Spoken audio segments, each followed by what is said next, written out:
वहीं यूपी में आज का दिन समाजवादी पार्टी की सियासत के लिए काफी अहम रहा। दरअसल लंबे इंतजार के बाद शिवपाल और अखिलेश यादव की मुलाकात हुई। अखिलेश यादव खुद चाचा शिवपाल के यहां मिलने उनके घर पहुंचे। आपको याद होगा जब मैनपुरी लोकसभा उपचुनाव के नतीजे आए थे, उस दिन शिवपाल यादव ने समाजवादी पार्टी का झंडा थामा था। उसके बाद आज पहली बार ऐसा हुआ जब अखिलेश यादव शिवपाल यादव से मिलने उनके घर गए। दोनों के बीच करीब सवा घंटे तक बात हुई। इस मुलाकात के बाद यह सवाल और मजबूत हो गया है कि शिवपाल को संगठन में क्या पद मिलने वाला है।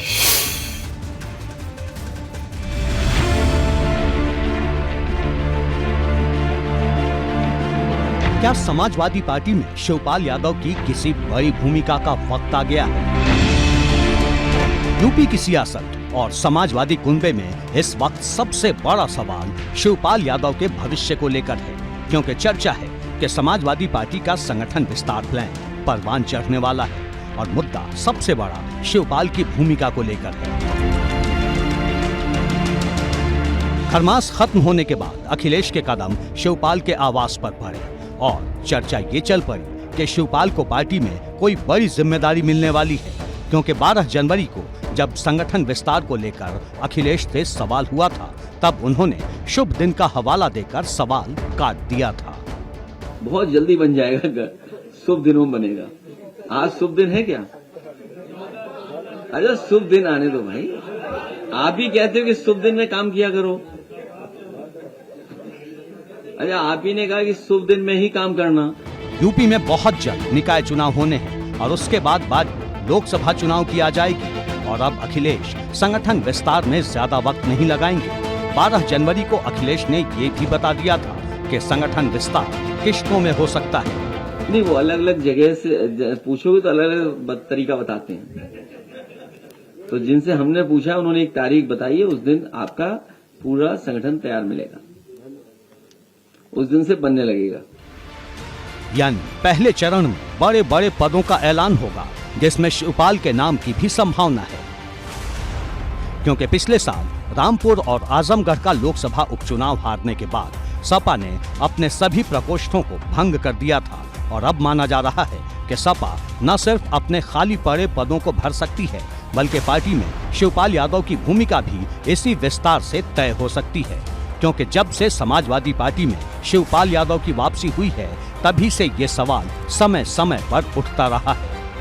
समाजवादी पार्टी के राष्ट्रीय अध्यक्ष अखिलेश यादव अपने चाचा और सपा विधायक शिवपाल यादव से मुलाकात करके उनके आवास से बाहर निकले। आप देख सकते हैं इस समय अखिलेश यादव शिवपाल यादव के आवास से बाहर निकलते हुए लगभग सवा घंटे तक अखिलेश यादव शिवपाल यादव के आवास पर मौजूद रहे और उनके साथ लंबा मंथन हुआ, लंबी बैठक हुई। माना जा रहा है कि इस दौरान अखिलेश यादव ने शिवपाल यादव के साथ में जो मंथन था वो सारा जो समाजवादी पार्टी का संगठन विस्तार होना है उसको लेकर किया, उसके ऊपर फोकस रहा और बहुत जल्द अब इस बैठक के बाद समाजवादी पार्टी जो है वो संगठन विस्तार से जुड़े जो नाम हैं वो सामने आ सकते हैं।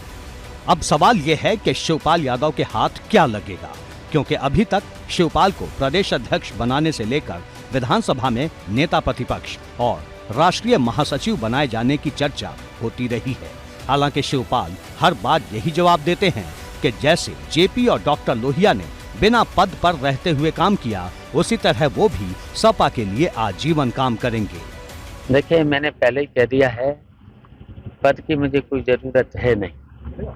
बताओ कोई उत्तर प्रदेश में ऐसा कोई व्यक्ति है जो हमें नहीं जानता हूँ। और समाजवादियों को तो कल्चर रहा है, बड़े बड़े लीडर रहे हैं, डॉक्टर लोहिया से लेकर के जयप्रकाश जी से लेकर के, क्या इन पर कोई पद रहे? तो हम तो उनकी परंपरा पर चलने वाले लोग हैं। शिवपाल की बातों से साफ है कि अखिलेश यादव के साथ उनका करार बहुत पहले हो चुका है।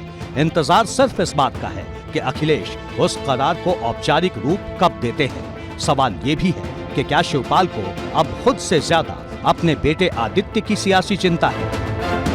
खरमास खत्म होने के बाद अखिलेश ने एक साथ कई इशारे किए हैं, क्योंकि समाजवादी पार्टी की तरफ से खुले तौर पर बताया गया कि 17 जनवरी को अखिलेश तेलंगाना के 2 दिवसीय दौरे पर पहुंचेंगे। तेलंगाना में सीएम के चंद्रशेखर राव की महारैली होनी है, जिसमें वो शिरकत करेंगे।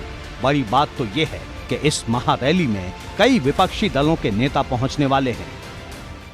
हम लोग पूरे देश में भारतीय जनता पार्टी और कांग्रेस को छोड़ के सभी दलों का तीसरा मोर्चा बना रहे हैं और 2024 में ये तीसरा मोर्चा केंद्र की सरकार में आएगा। ये हम लोगों का प्रयास है। माननीय अखिलेश यादव जी देश में गैर भाजपाई और गैर कांग्रेस सारी पार्टियों को एक करने का काम कर रहे हैं।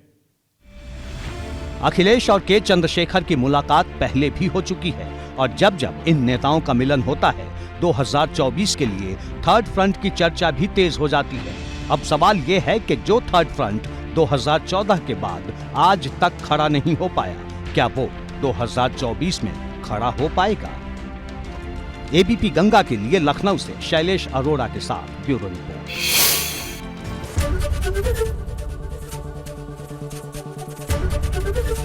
एबीपी गंगा, खबर आपकी, जुबान आपकी।